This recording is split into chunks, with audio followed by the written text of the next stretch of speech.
After a year on the road, I thought I'd get tired of traveling. The endless clatter of railways, highways, and everything in between.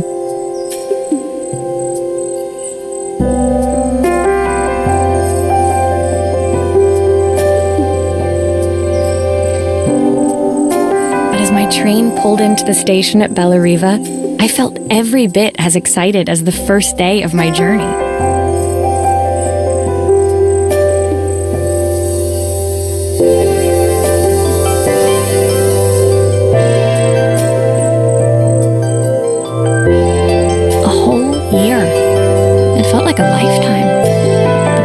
I'd seen, the people I'd met, of course, the forgotten treasures I'd given a new lease of life along the way.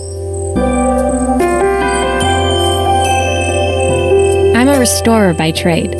Bringing our most beloved possessions back to life is what I love to do.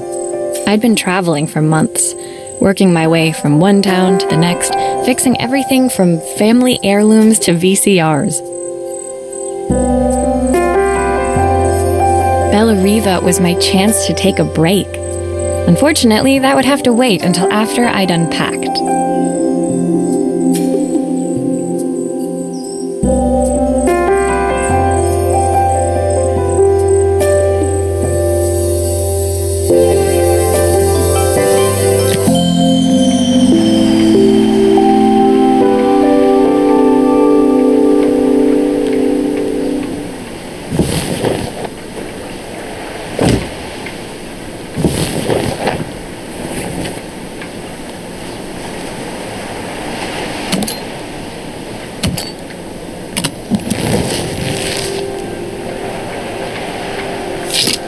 I picked up these sunglasses on my last stop.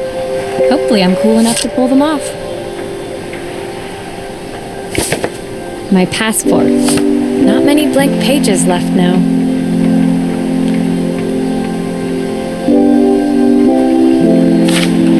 My parents took this after I made my first repair.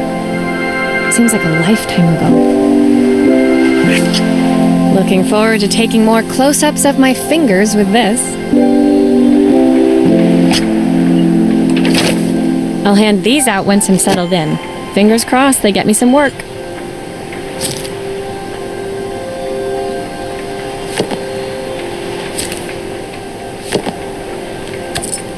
I saw a guitarist wearing these at a show once. Rock and roll repair woman, at your service. The tools of my trade. No hope of restoring things without these. My favorite overalls. These will never go out of style.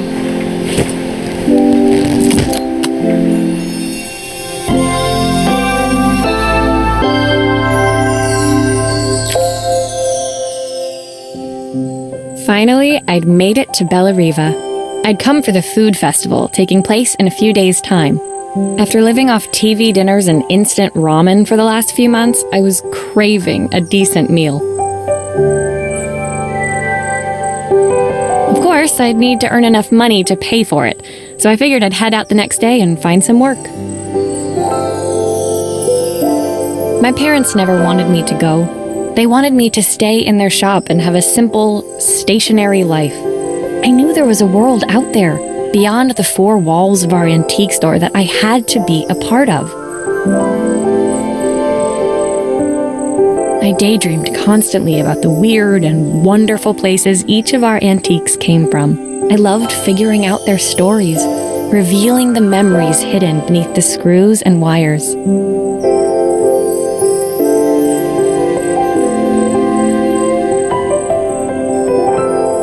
My story in Bellariva began with a little girl and a voice she was longing to hear.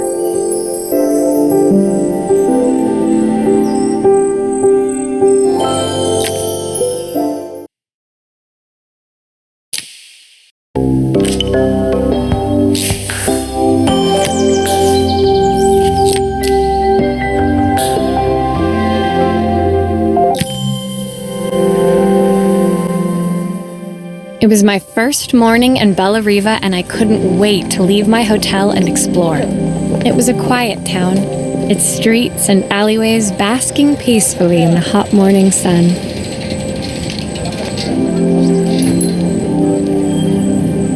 In the main square, meanwhile, preparations were underway for the festival in a few days' time. As I handed out my flyers, I wondered what the people of Bellariva would need me to fix. So far, everything here seemed perfect. I was starting to worry I'd made a mistake when I felt someone tapping me on the back. Hi, I'm Izzy. Do you know how to fix things? It was a little girl, maybe 7 years old, who must have gotten hold of one of my flyers. She rummaged around in her backpack until she hauled out a battered red cassette deck.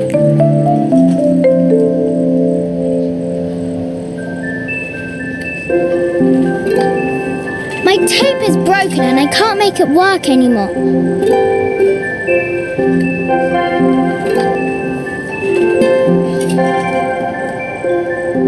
I tried to fix it myself, but there's this metal thing in the way.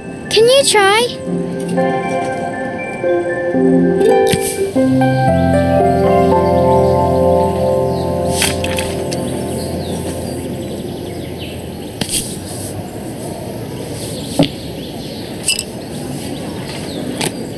Why did you do that? How did you do that? I didn't see.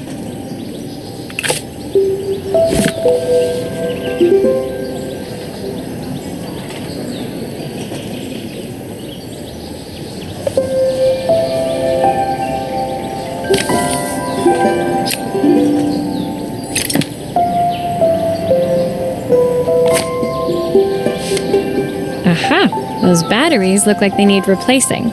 Luckily, I have some spares.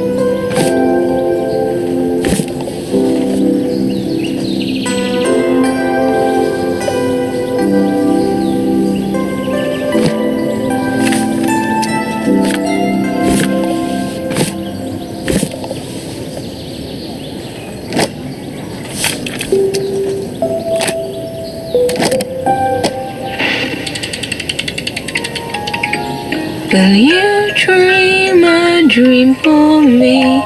If I sit by your side and hold you so tight, know that I will always love you, even though we both know that we must say goodnight. Good night, my darling. When it finished, Izzy picked up the tape deck and tucked it carefully into her backpack.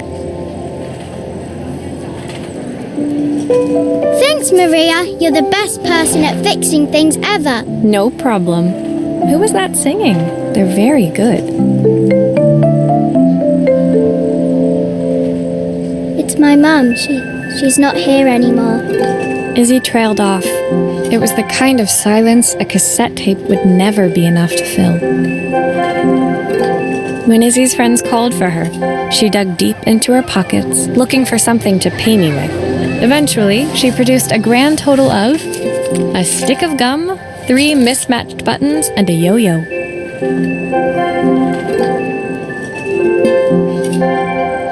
I usually preferred a check, but Izzy looked so serious, I wrote out a full receipt. She seemed like a happy kid, but beneath it all, part of her life had been shattered.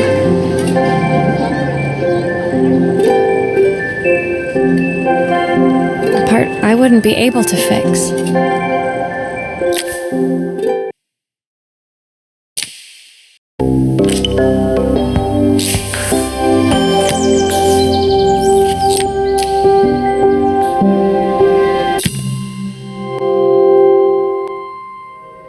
My first repair complete, I spent the rest of the day doing small jobs in and around the square.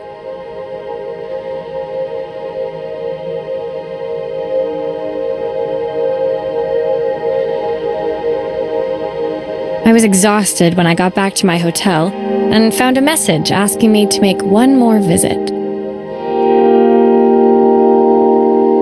The address led me to a quaint little house, a stone's throw from the beach. Bathed in the evening light, it looked beautiful, in spite of its flaking paintwork and chipped tiles. The front door was opened by a harried-looking man, still dressed from a long day at the office. Are you Maria? My name's Joseph. I'm Isabel's father. I'm so sorry she bothered you this morning. Please, come in. I'd like to settle up properly. On the mantelpiece, I saw the remains of a broken statue. Without thinking, I picked up a fragment. Ah, my father's statue. What's left of it, at least. Yet another way I'd have disappointed him.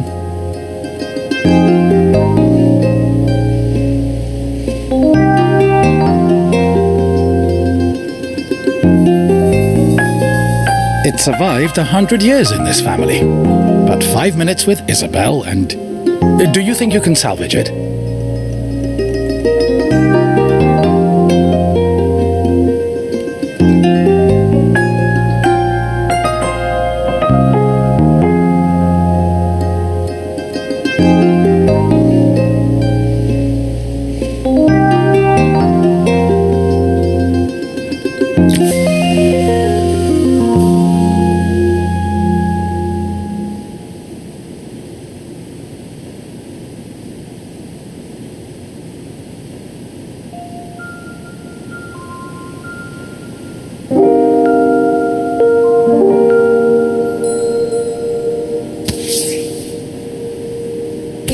Will you be able to see the glue afterwards? I don't want people seeing the cracks.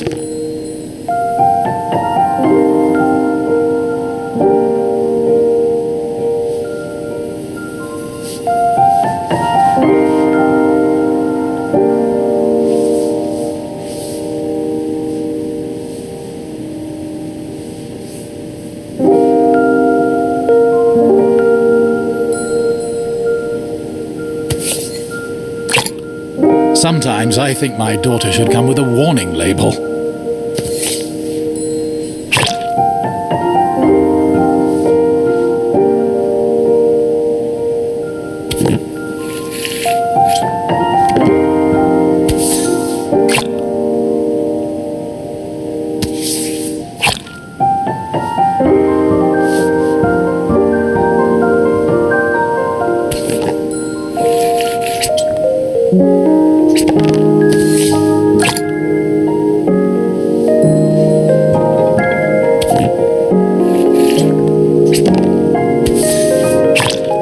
Is this glue really strong enough to hold everything together?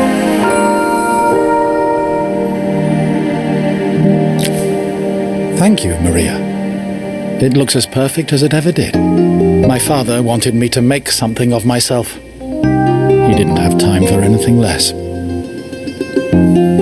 As Joseph put the statue back on the shelf, it nudged against the family portrait stood proudly next to it. So he was Bellariva's mayor. And that was Izzy's mom. They must both miss her so much. Sorry. I'm a little tired. I've been working late getting things sorted for the festival. There's only a few days to go. Looks like I'll be working late. Again? When I told my parents I wanted to leave, they always found an excuse to be busy, to avoid talking about it.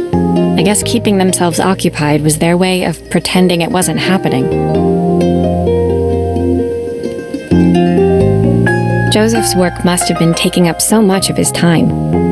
But maybe that was what he wanted. I just hoped he was finding enough time for Izzy, too.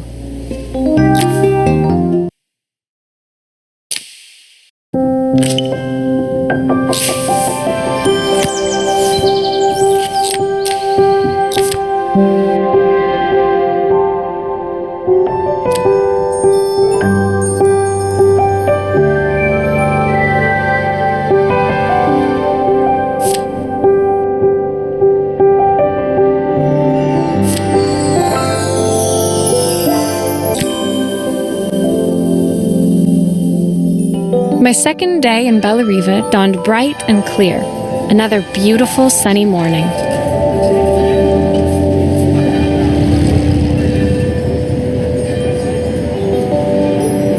Walking into town, I passed cafes overflowing with customers cradling their morning coffees. I stopped, breathing in the smell of roasted coffee beans and freshly baked pastries. I was about to go inside when the owner of Carmen's, the cafe next door, stopped me. Hello, Maria? Were you here yesterday handing out flyers? I have a job for you. Her place was petite, tucked between its competitors as if hoping they wouldn't notice. Judging by the empty tables inside, though, her potential customers hadn't noticed it either. It's a bit slow today, but we're just getting started. I'm sure it'll pick up soon. As Carmen chatted, she walked over to the counter and returned with an old rotary phone. At least I've got plenty of time to practice my recipe for the festival. It's a new special I've been working on. I was hoping to call my sister for some, seasoning tips, but it won't connect. Can you see if you can figure out what's wrong?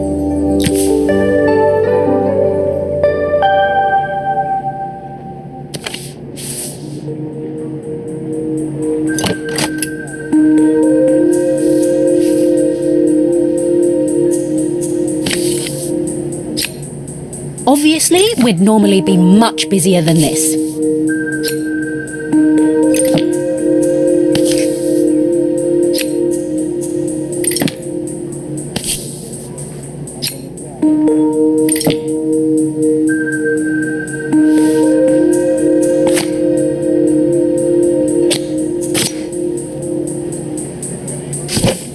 You can fix it, can't you? I can't afford to replace it.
Looks like this new circuit board is all hooked up.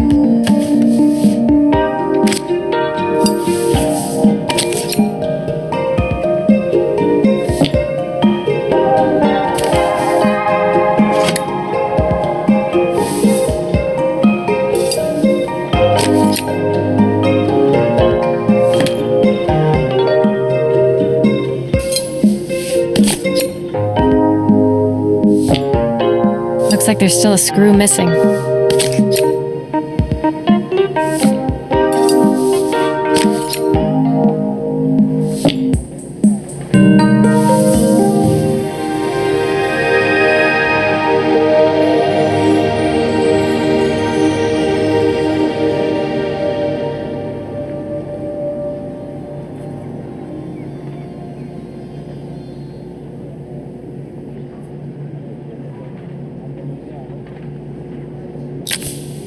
When I handed the phone back to Carmen, she seemed almost reluctant to take it from me.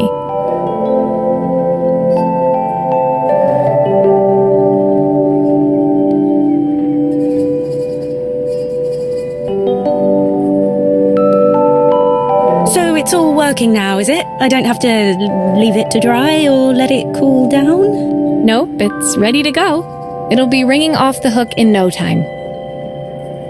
That's if I can pay my phone bill anyway. And the rent and the suppliers. Anyway, take a seat and I'll be right with you. Your coffee's on the house. I sat at one of the empty tables, while at the counter, Carmen had started dialing the phone. Hello? How's my favourite sister doing today? As she talked, Carmen became more and more tense. This didn't seem like a call for some cooking advice. I know I still owe you from last time, but I can't afford to take part in the festival if I don't pay. I could almost feel the eye roll at the other end of the line. You don't need to be here, though. Can't you just put the check in the post? When the call ended, Carmen brought me my coffee, her hands trembling. Sorry about that. My sister's decided to fly in for a visit. Oh God, I have to get ready. Actually, I might have another job for you. Can you come by tomorrow?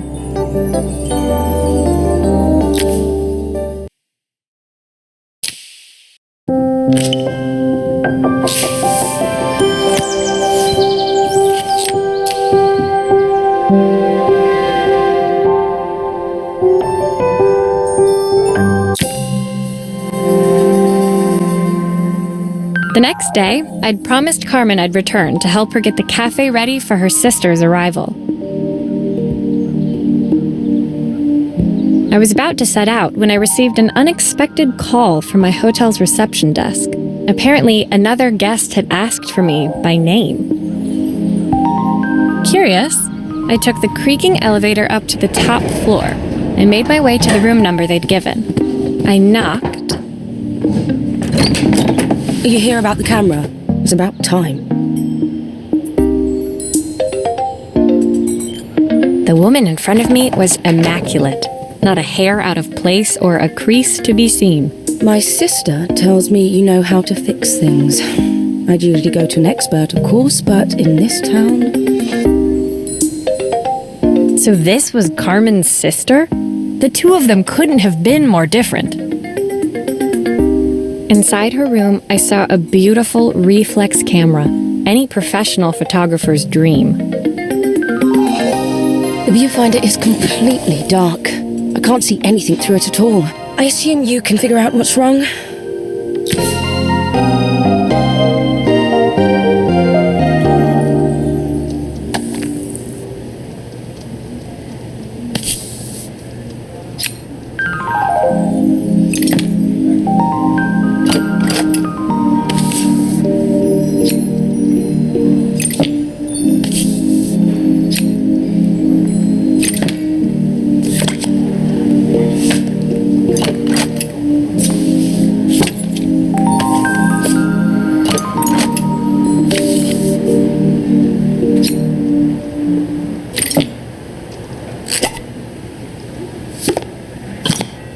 I don't suppose you've fixed anything this valuable before.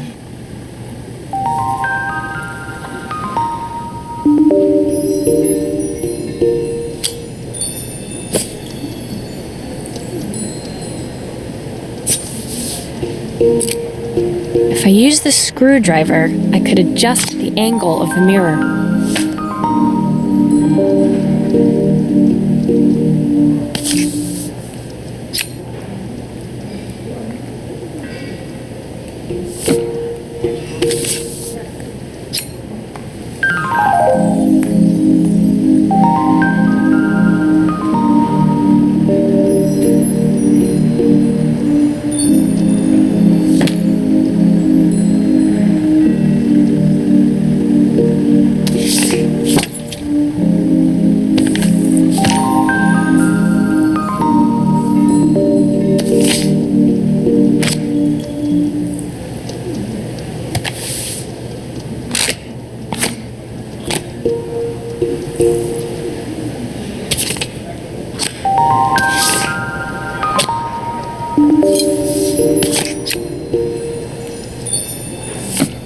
Perfect.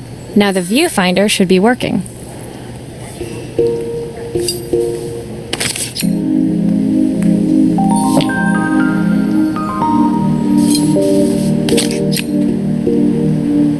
Looks like something is still missing.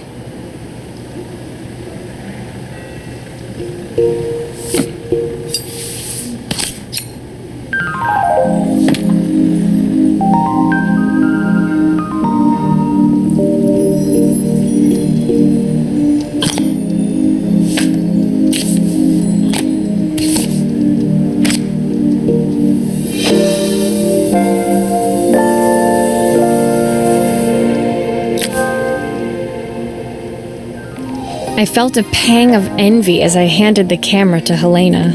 I put my disposable to shame.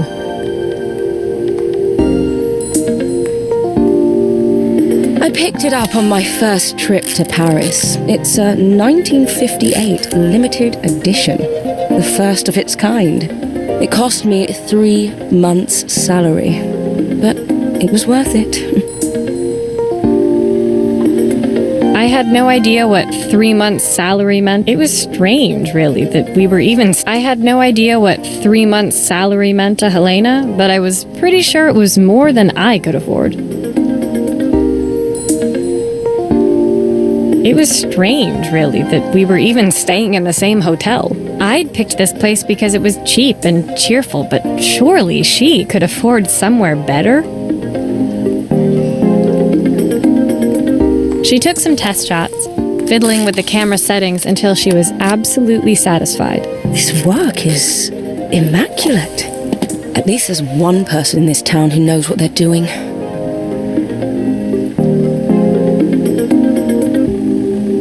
Sending you to me might be the first thing Carmen's actually gotten right. I wondered why Helena had bothered coming if she thought so little of her sister.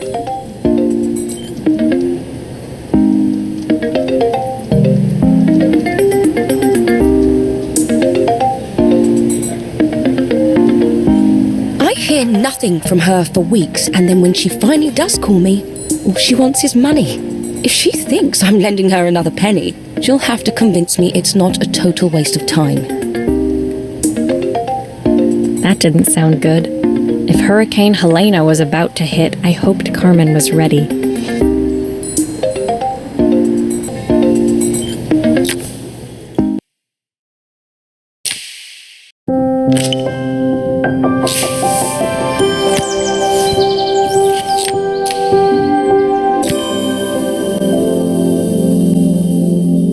The sun was setting over Bellariva by the time I reached Carmen's cafe. From the outside, it looked as quiet as ever, but inside, I found Carmen cleaning like her life depended on it.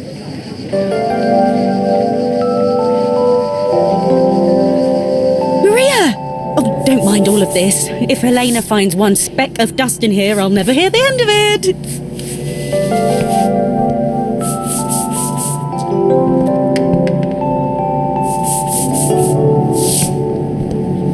Carmen seemed pleased to see me, but I sensed the fidgeting tension beneath each sweep of her mop. Trying to live up to the standards of someone like Helena seemed like an impossible task. I hope you didn't mind fixing the camera for her. She was furious when it broke. I really need this to go well.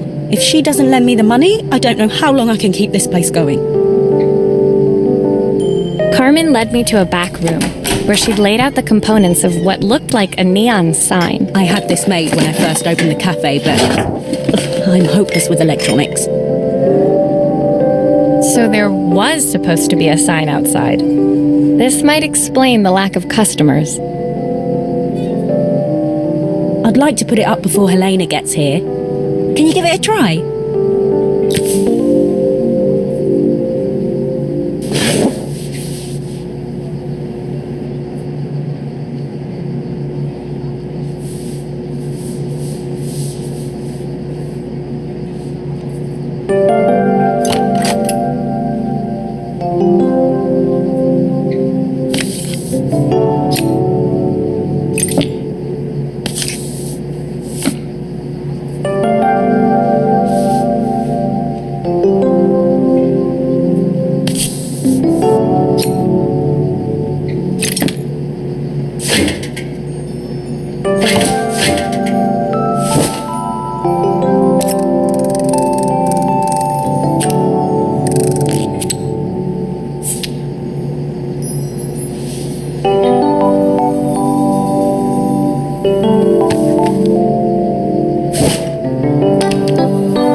I think the whole thing is supposed to light up.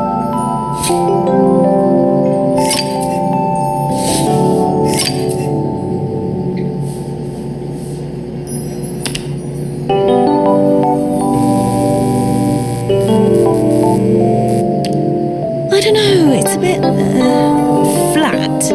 Maybe if it flashes, it'll really catch people's eye. Great idea. I think I have a spare part that could do that.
It still needs something else. Maybe we can add one of these.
it works. I'll screw everything together again and you'll be set.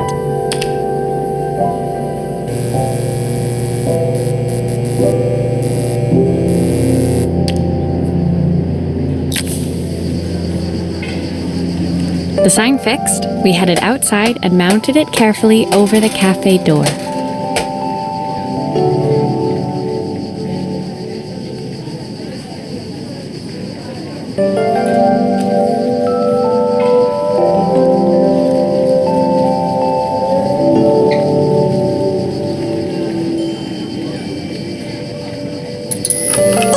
That's perfect, Maria. It looks just how I imagined it. When I had this sign made, it all seemed so simple. Oh, I can't believe I might have to give it all up. I hope I've done enough. The smile froze on her face as she spotted something over my shoulder. I turned to see.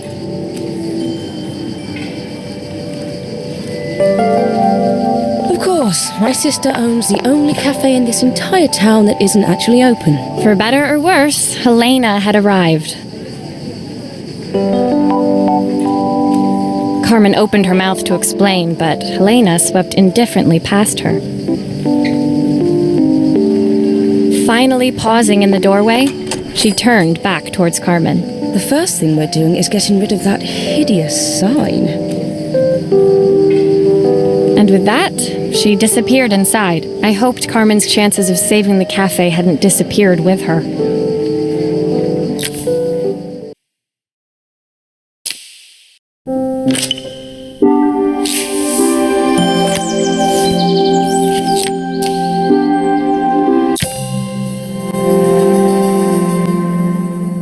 It was the day before the festival, and the whole town was busy getting ready. I had more work than I knew what to do with.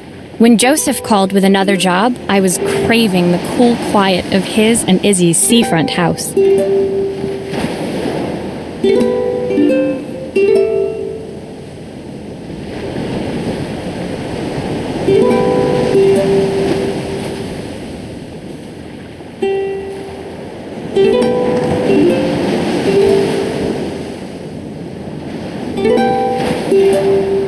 I'd barely reached their front door when I heard someone calling me. Psst, Maria, I need your help.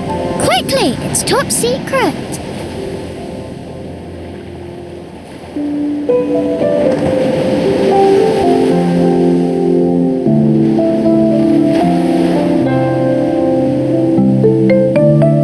It was Izzy, peeking out from the side of the house. She beckoned for me to follow her.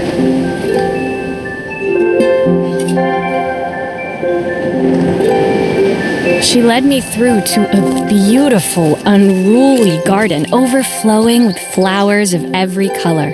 Nestled among them was a playhouse, its doorway almost completely obscured by a towering rose bush.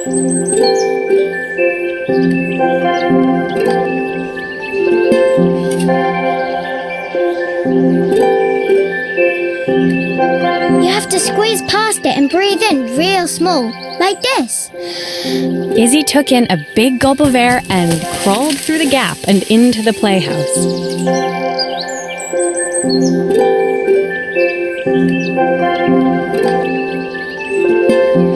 I hadn't planned on crawling in the dirt today, but the life of a repairwoman never did run smooth.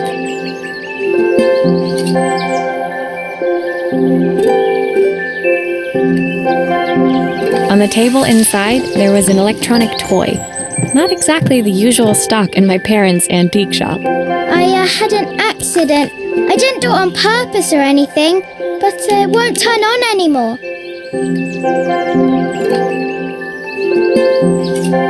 Can you fix it for me?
grown-ups play games as well?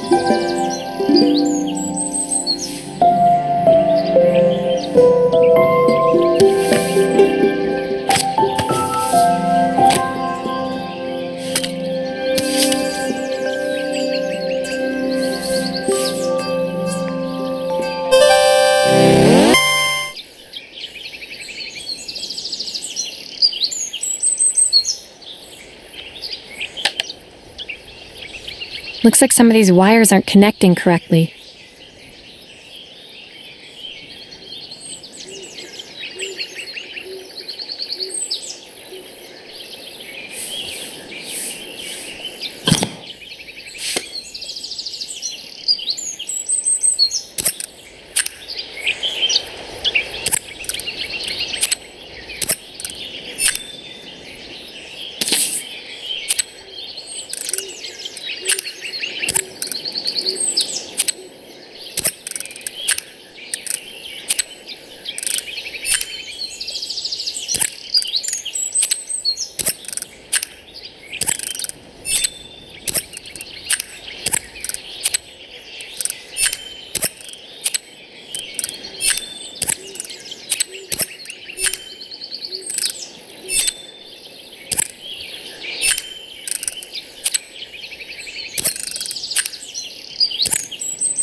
Can you show me how to play?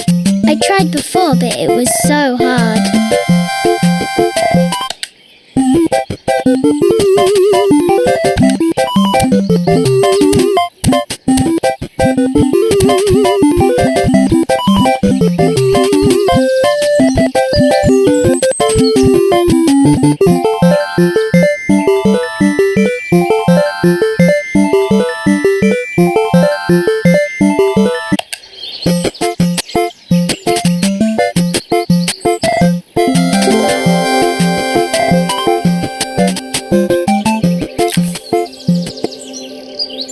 Her toy fixed, I watched Izzy retreat into its screen, taking refuge in a 3-inch world of her own.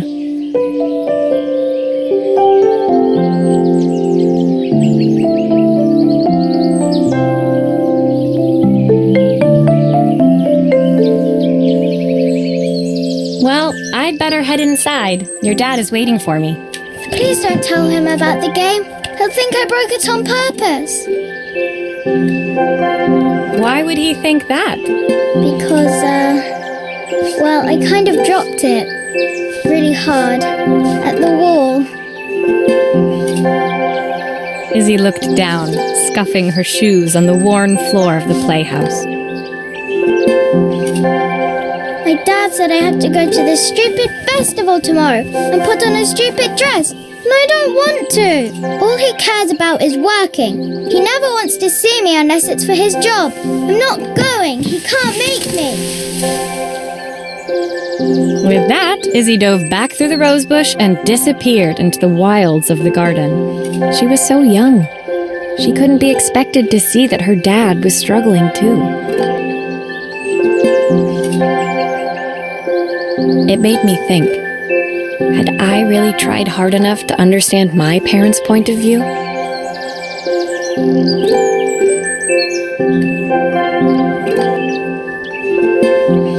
I was so focused on the adventures ahead of me. Maybe I didn't care enough about leaving them behind.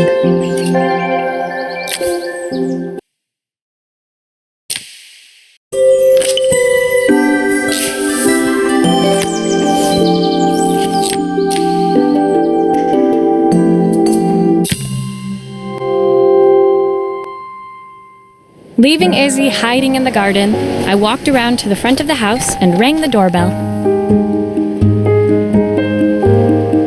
It was only then I noticed my favorite overalls covered in grass stains.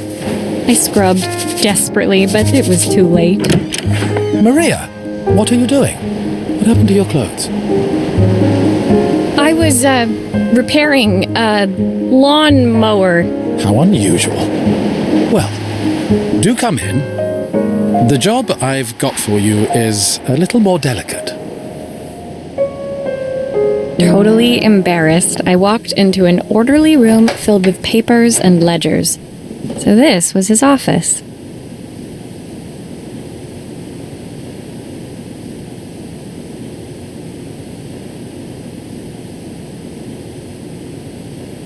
You must be so busy getting ready for the festival. Are you looking forward to it? Of course. It's traditional for the mayor to judge food from every cafe and restaurant in town.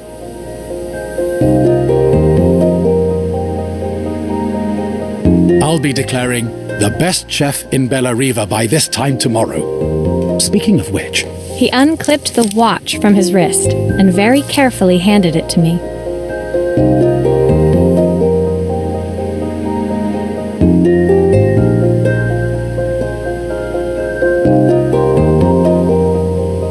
I'll have a tight schedule to follow, but my watch stopped working a while ago. Could you see if you can make it tick again?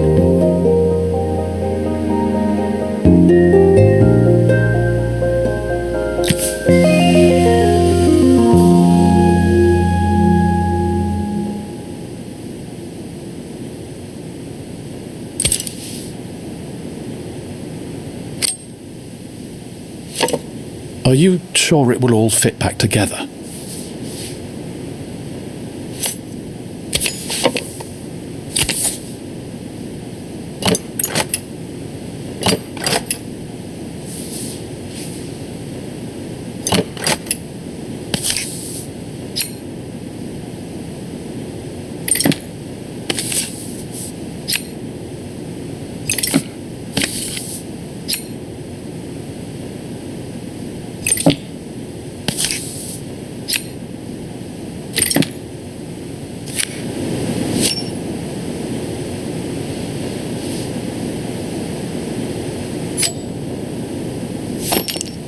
The main plate has completely cracked. I'll need to replace it.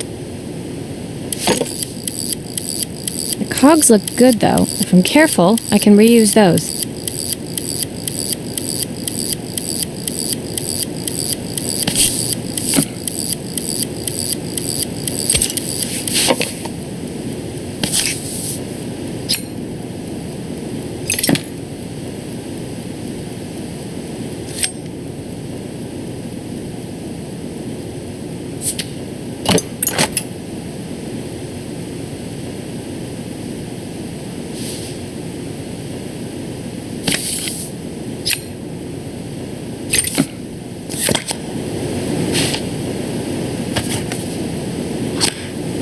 I've not gone a day without this watch since my wife gave it to me.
As I handed the watch back to Joseph, my fingers traced over the engraving on the back.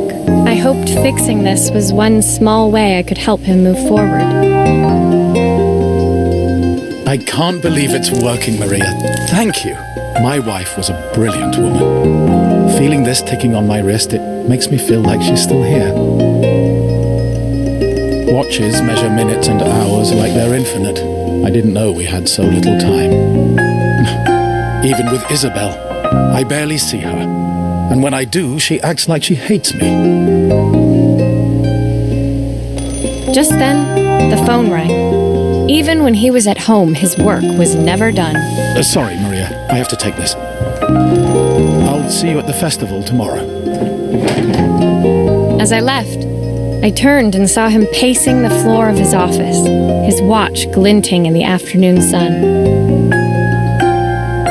I hoped its quiet ticking would at least bring him some peace during the busy days to come.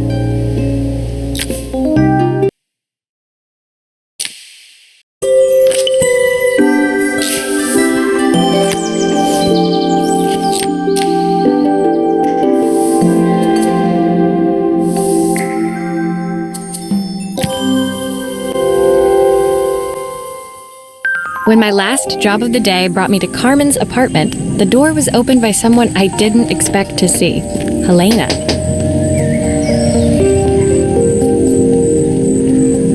Sorry for inflicting this mess on you. Carmen's never seen a knick-knack she doesn't want to buy, apparently. Carmen's apartment was a little chaotic, but totally charming. It was easy to imagine her living in a place like this. It definitely wasn't Helena's style. She seemed more upmarket than flea market. I wondered why she was even here. We're having a clear out, or at least I am. Carmen's not helping, as usual. There's a market at the festival tomorrow. I'm selling some of these things to make her some money. She says she has nothing when there's all this stuff right under her nose. Helena stepped delicately past the items on the floor and reached down to pick up one from the pile. Look at this slide projector. Our parents treasured it, but Carmen treats it like a piece of junk. Can you take a look?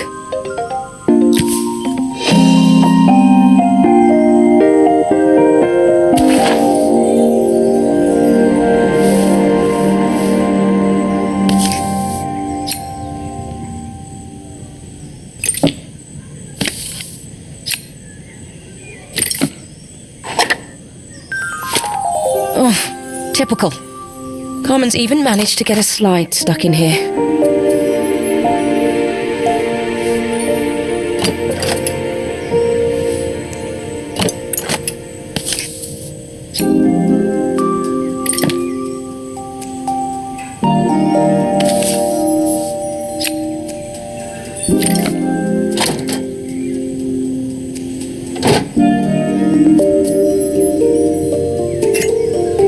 Light bulb is completely smashed.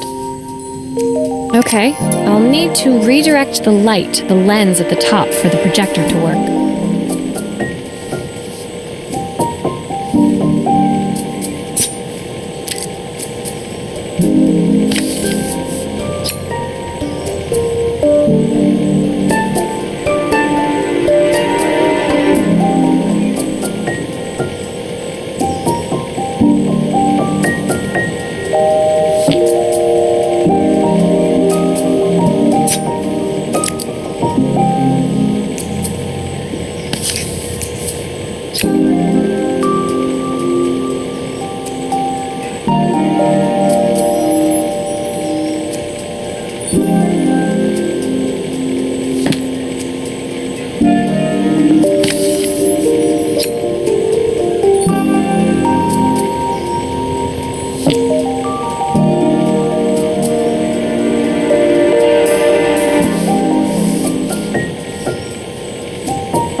Looks like something is still missing.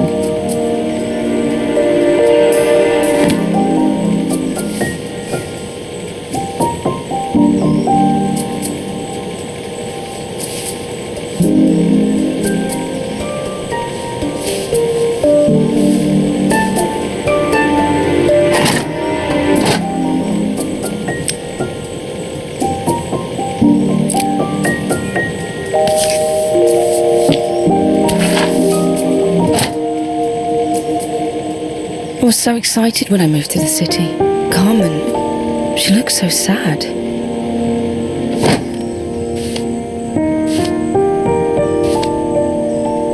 Here's the clicker you'll need to attach. God knows how Carmen broke that as well.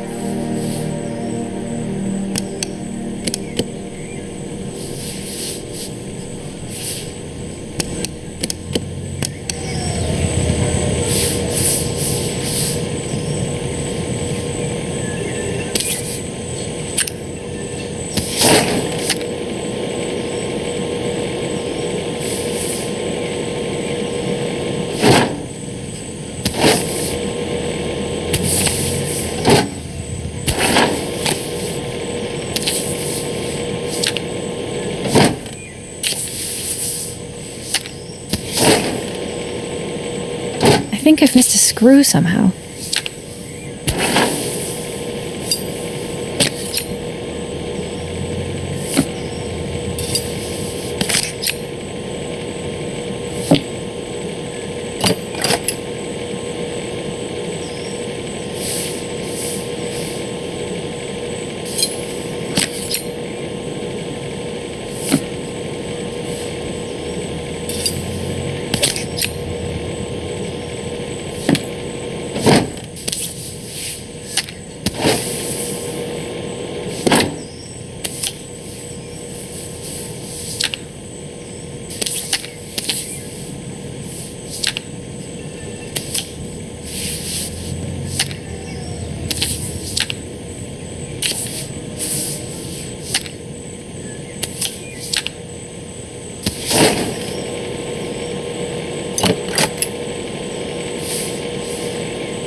When we were younger, Carmen was always following me around.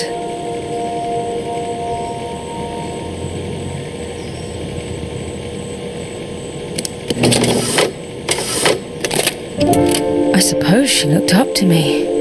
A cool older sister.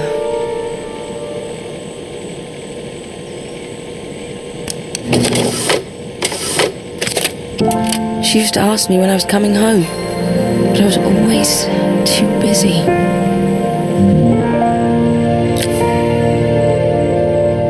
Helena was transfixed, staring at the two young sisters the projector had brought glaringly into focus.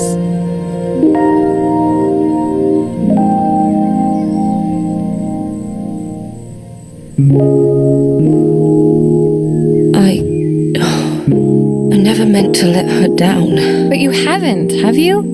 You came all this way just to help with the cafe, plus the money.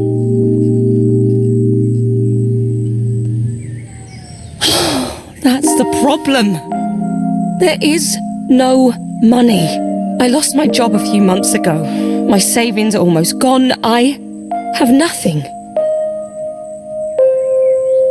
Carmen thinks I'll throw my checkbook at her bad decisions and make them okay. But I can't. Not this time. You know, the funny thing is, I came here wanting to tell her the truth. But she's so infuriating. How can I ask her for help when all she cares about is herself? Helena fell silent, shrinking under the gaze of her younger self, projected onto the wall. We drifted so far apart when I moved away. It felt like the only thing keeping us together was my bank balance. I know I have to tell her the truth. It isn't fair. But I already lost everything else. What if I lose her too?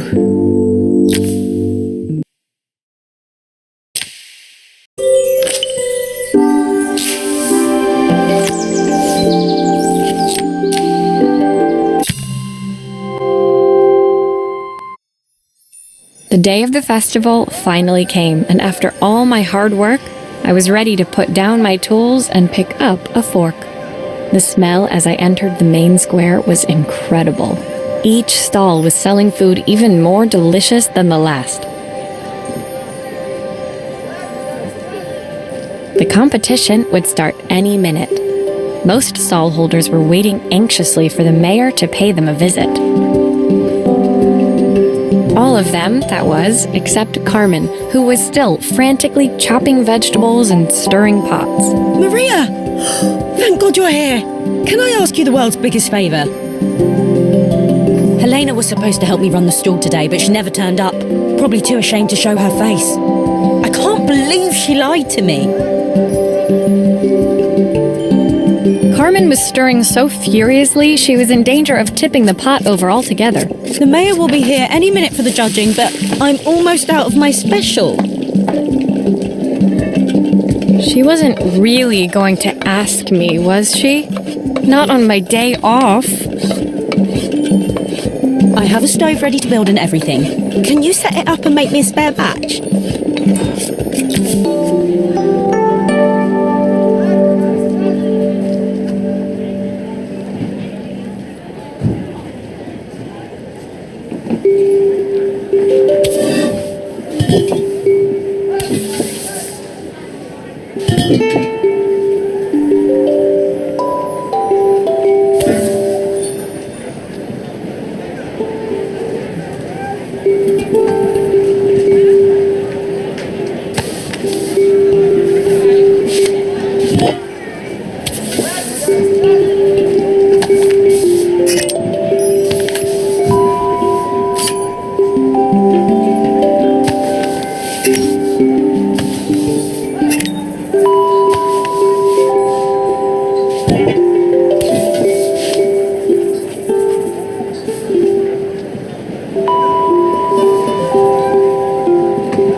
It all fits. Now to light the gas.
I think that pot is really boiling now. Smells great if I say so myself.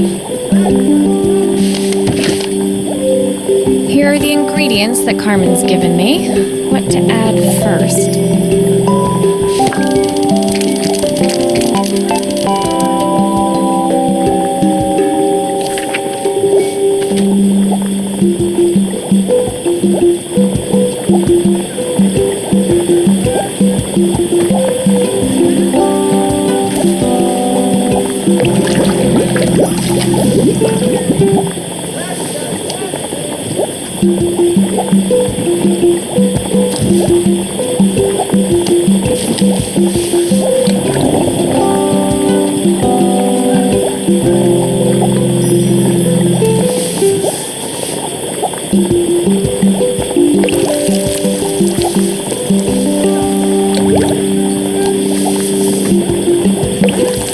That looks good. I'll scoop a spoonful when I'm ready to serve.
My part done, Carmen took over and added the finishing touches.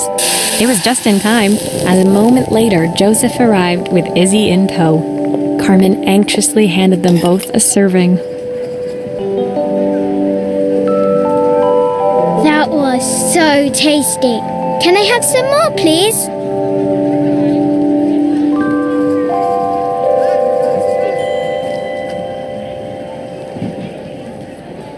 Well, you've certainly earned yourself a loyal customer in my daughter.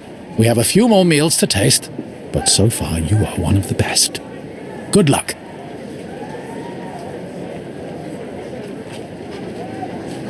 Joseph and Izzy looked so happy together. Maybe the festival was doing them some good after all.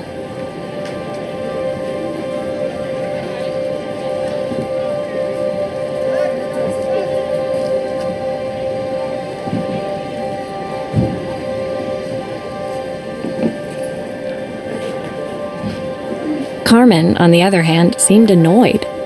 But why, when it had all gone so well? I wish Helena was here to see this. She's so convinced I'll never succeed at anything. She wants what's best for you. She's just not very tactful about it. Yes, I know. Even when I was a kid, she pushed me when no one else did. I just wish she hadn't lied to me. But then, I've asked so much of her over the years. I never stopped to think how much he actually had to give.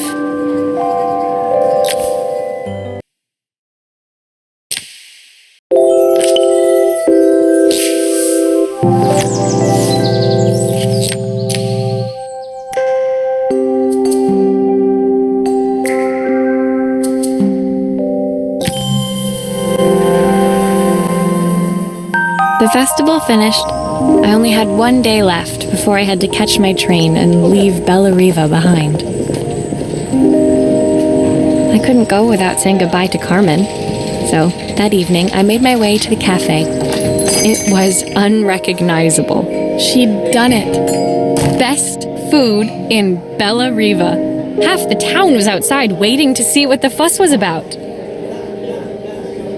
Maria! My favourite sous chef! Come on through! It was Carmen, acting every inch the successful cafe owner she deserved to be. Even Helena was there, serving the coffees. This was the last place I expected to see her after yesterday's drama. Carmen led me through to a balcony upstairs, where she brought out an old record player. I found out where Helena was on the day of the festival. She was selling her camera to clear the cafe's debts. But then she didn't have much left for herself. So, I've asked her to come and stay with me for a while. We have a lot of catching up to do. I wanted to give her this, to cheer her up. We listened to it all the time when we were kids. Do you think it has one last tune in it?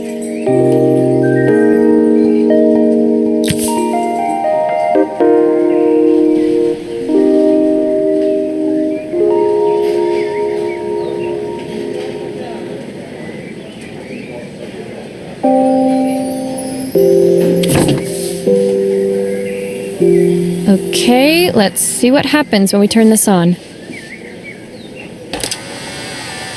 The speaker isn't connected properly. I should check the wiring. The speaker isn't connected properly. I should check the wiring.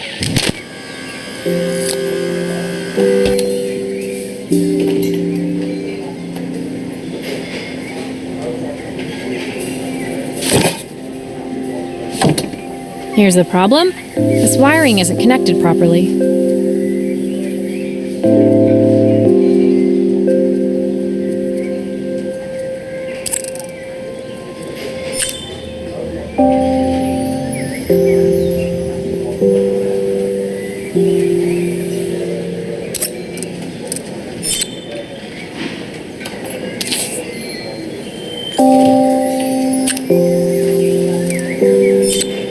That's the speed dial connected. Now we should be able to change it.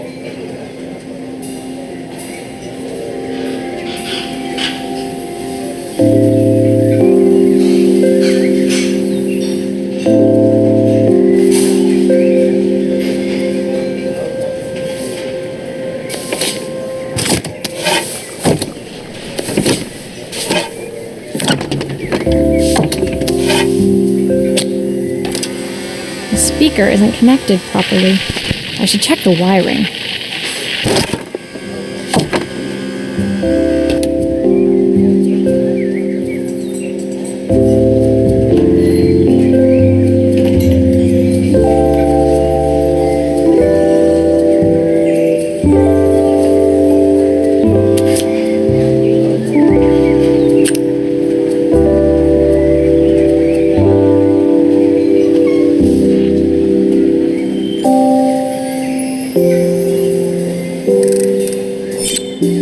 I think that should do it.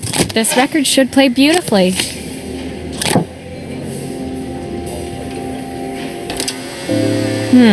It's spinning the wrong way. How can I get it to play in the right direction? It must be to do with the motor. Let's see if one of these spares can turn things around.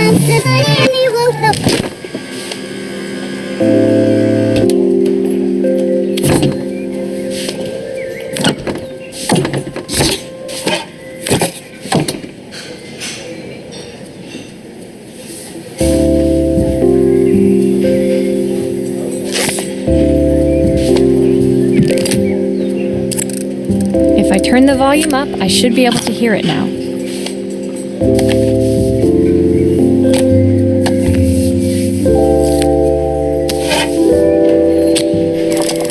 The speaker isn't connected properly. I should check the wiring.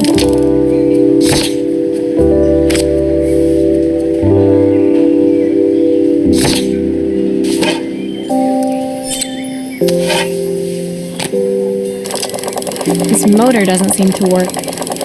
Maybe I'll have better luck with a different one.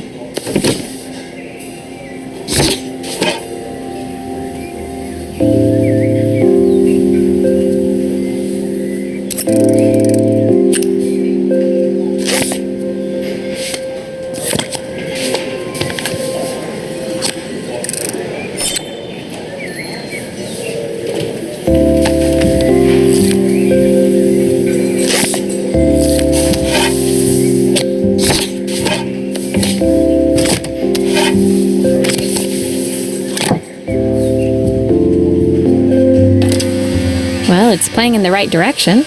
I should check it's turning at the correct speed. The sweetest words I've ever heard.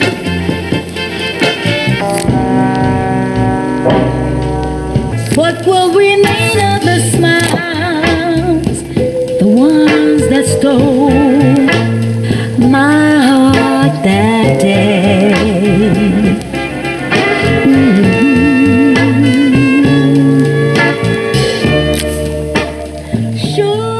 The record player's crackling tune must have caught Helena's ear, as she appeared a few moments later. Is that my old record player? I can't believe you've kept it all these years, Carmen. Leaning over the music, they looked just like the young sisters the slide projector had preserved all these years, inseparable once again. On the lonesome path, our love was born. Carmen told me about your camera. That was a really generous thing to do. I loved that camera, but I love my sister more. Now it's her time to be the person she wants to be.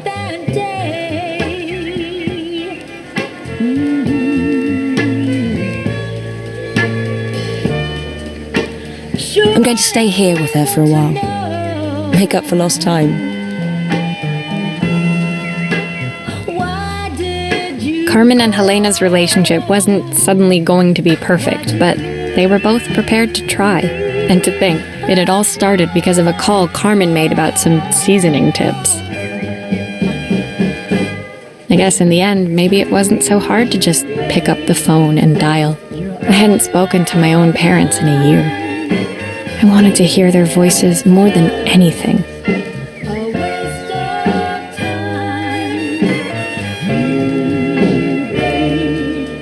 But the silence between us was so cavernous. I didn't know how I'd ever find the words to bridge it.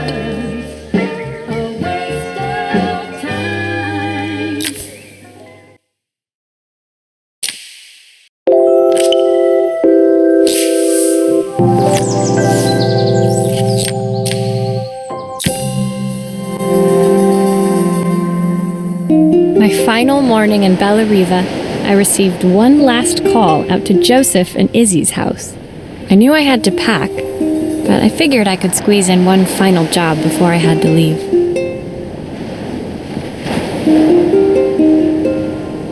When I arrived, I found Joseph tidying up his wilderness of a garden.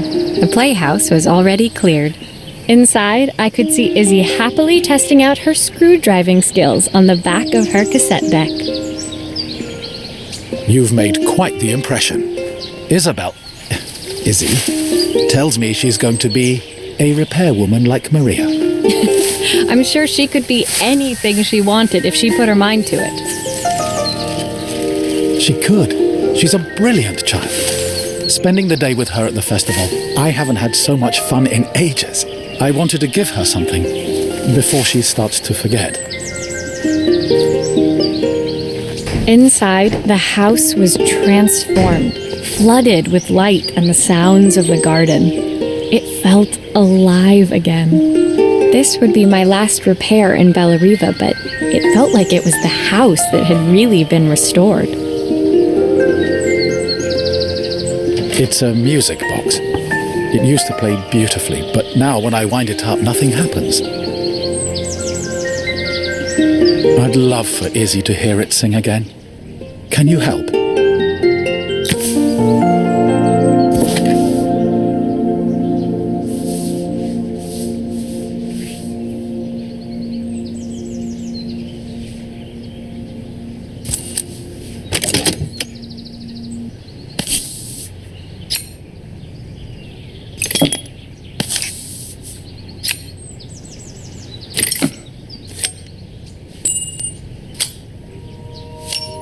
Maria, could you add this family picture of us?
This mechanism is completely broken. I'll need to take it all apart before I can fix it.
Perfect. The mechanism is good as new.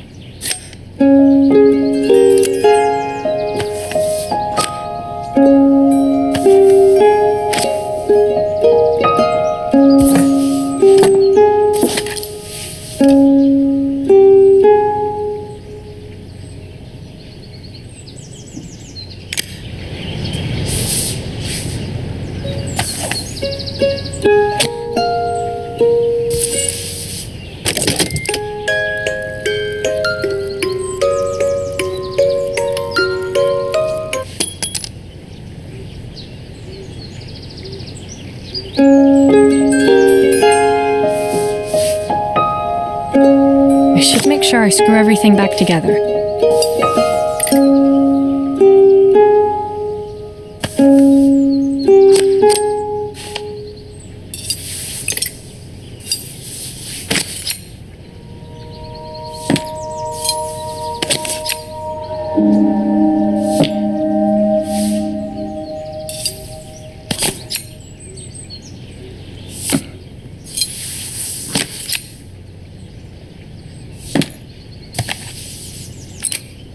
I think that's everything back together again.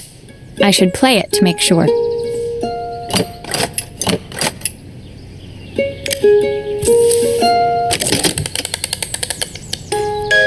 My wife used to sing this song to Izzy each night before bed, but I always worked too late to join them.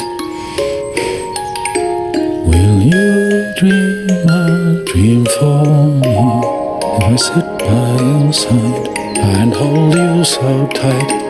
Know that I will always love you, even though we both know that we must say goodnight. I've missed so much already. I want to be the father my wife wanted me to be.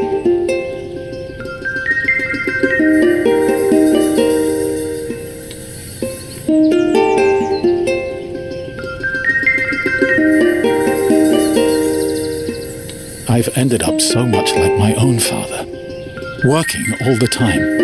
Izzy needs me more than that, especially now it's just the two of us.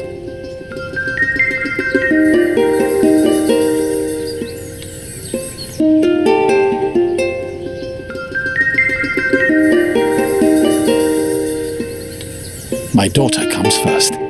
Well, until she gets bored of her stuffy old dad anyway.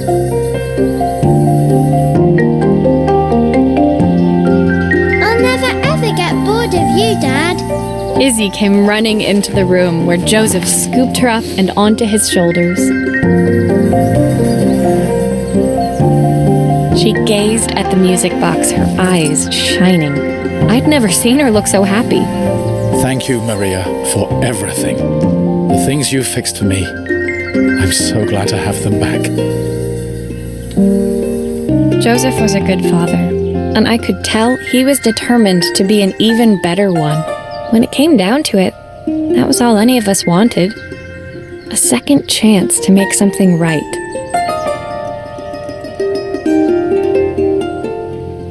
My time in Bellariva was almost over, but before I left, I knew there was something of my own I needed to fix.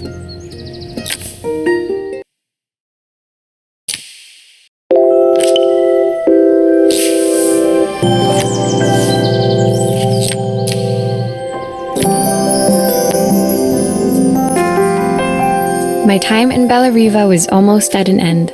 Another chapter finished in a story whose ending I hadn't felt ready to write. The people I'd met, the items I'd restored, they'd taught me so much about what was really important. Pulling out my suitcase from beneath the bed, I remembered the day I stole it from my parents' shop, the day I left. Afterwards, I was too ashamed to call them, to apologize. It was a guilt I'd been carrying around every day since. As I packed, I knew that it was up to me to find a way to lighten the load.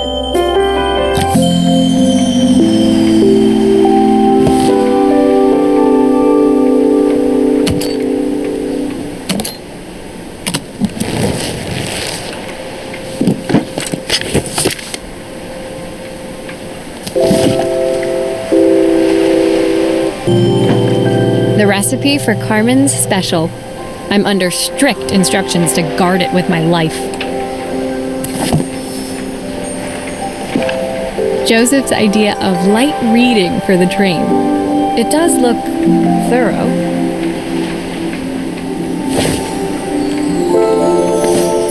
Helena gave me these designer shirts.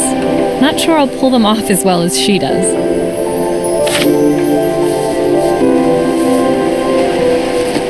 My parents would love Bellariva. Maybe I can convince them to make the trip.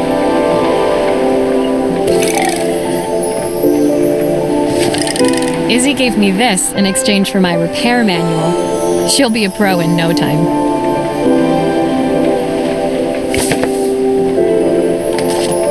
My train ticket. I can't believe it's time to leave Bellariva behind. The soundtrack to my travels. I'll be listening to this on the journey.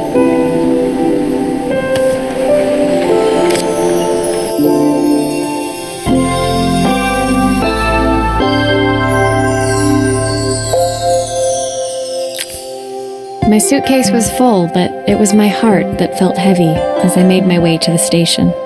I was sorry to be leaving Bellariva behind, but I hoped that in my own small way I'd made a difference.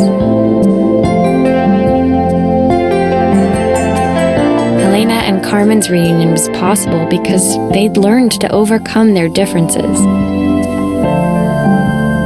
Joseph had realized he shouldn't let his grief or his work get in the way of his relationship with Izzy.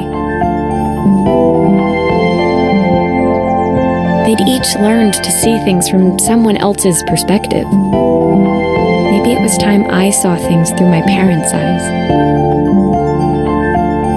I knew it would be easier to jump on the next train, put even more distance between us, but I finally felt ready to talk to them.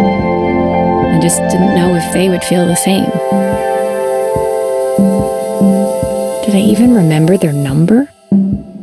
I wasn't sure until I reached for the phone and it all came flooding back.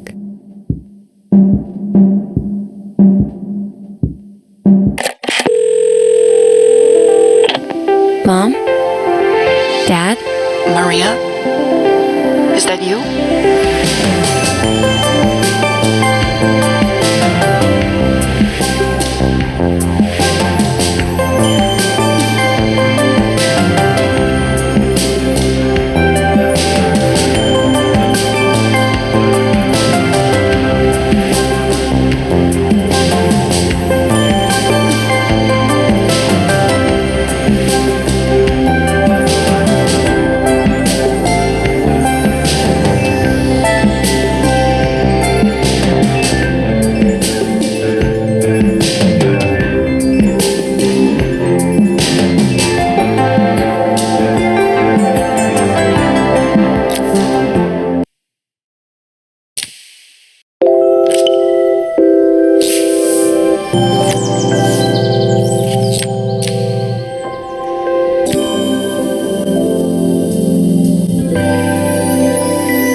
Sorry I haven't written. The cafe's been absolutely manic since you left. Luckily, I have Helena here to help. You wouldn't recognise her. She's like a new woman. She's always running round, taking orders and making drinks. I even heard her compliment a customer on their outfit. Personally, I draw the line at fluorescent green bowling shirts, but each to their own. It certainly made the customer smile. She misses the city, though. Bellariva's many things, but it's definitely not as chic as she'd like. She said there was a coffee shop near her old apartment where they made coffee with a shape drawn on top. It got me thinking, I'm an award-winning chef. I can figure out how to put a leaf on a cappuccino. A bit of cosmopolitan coffee might be just what Helena needs. Of course, ordering a new coffee machine was the easy part. I wish you could have seen the mess I got into trying to put the thing together.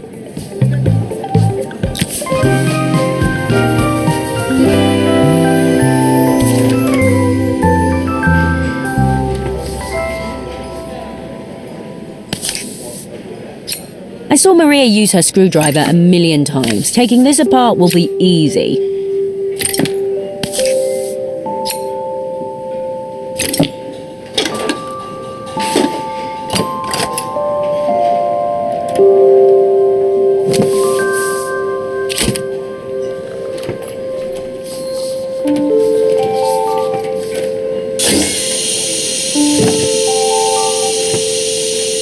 These pipes look pretty simple. I should start with them.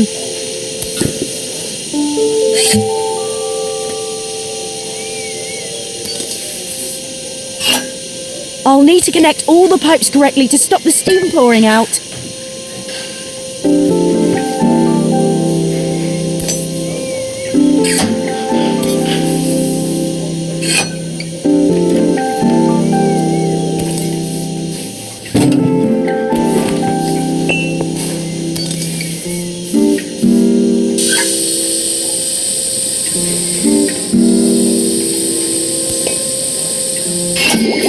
Why is there so much steam? That can't be right.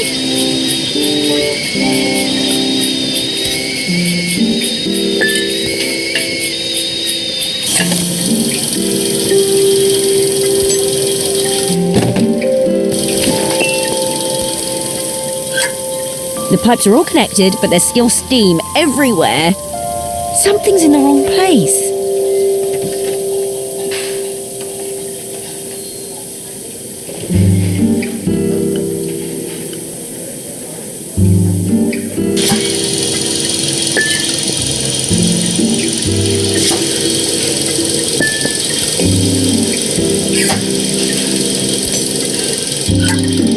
Finally, no more steam.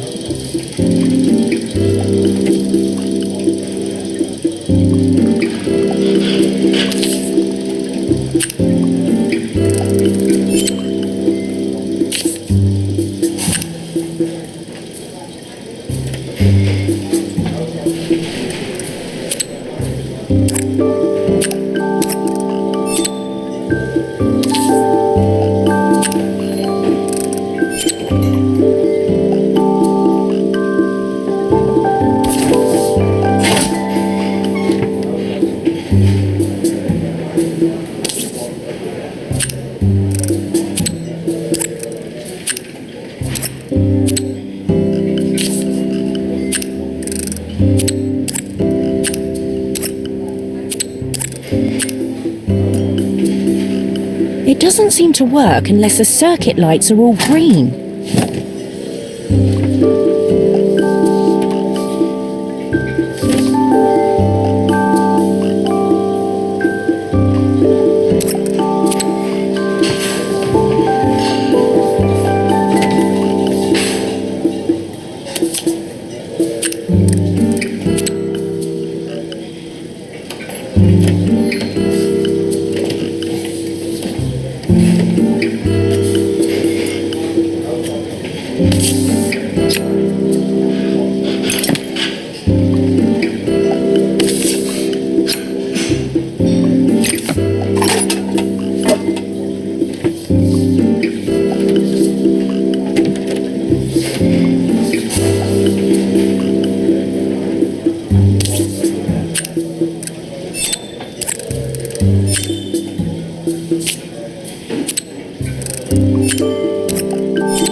Finally, no more steam.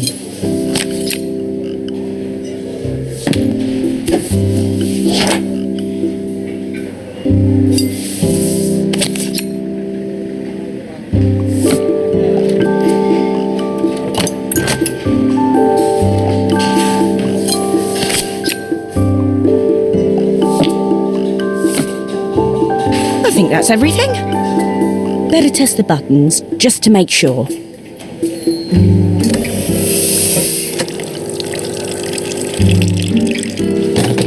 All done. Piece of cake. Time to make my first coffee, I think.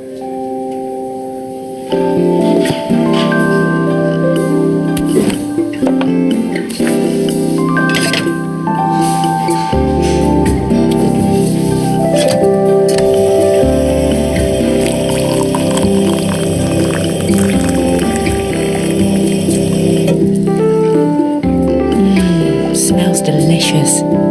Now to make it look magical.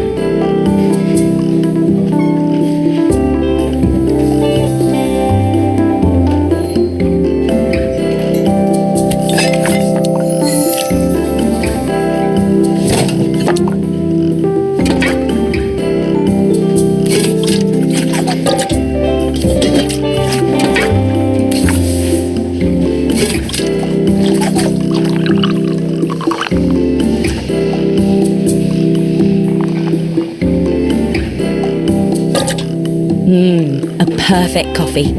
All it needs is a saucer and a couple of Helena's favourite biscuits.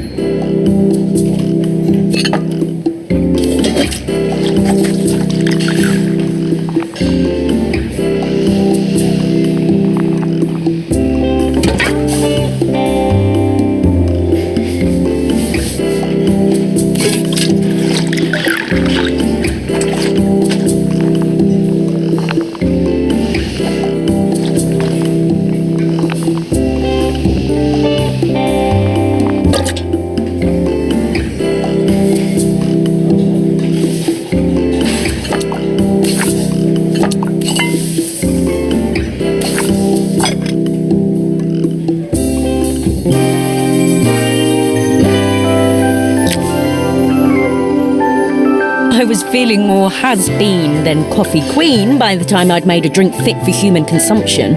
It looked a bit, postmodern, but knowing Helena's refined tastes, I hoped she'd think it was intentional. Always the connoisseur, she didn't even bother to look at it at first. She was so busy wafting it under her nose. Steamed up her glasses, of course. How was she going to see my work of art through an eye full of fog? When she finally spotted it, though, she was totally impressed. I'll admit, she spent several minutes trying to figure out exactly what it was I'd drawn. She decided it was probably a horse. Well, what she doesn't know won't hurt her. She was impressed enough to ask for another one. I guess I'll need to get some practice in. The whole thing was such hard work, Maria. I never realised how difficult it was, all that mechanical stuff. It made me realise how much I have to thank you for, so I wanted to say that now. Better latte than never. Hoping you're well. Your friend.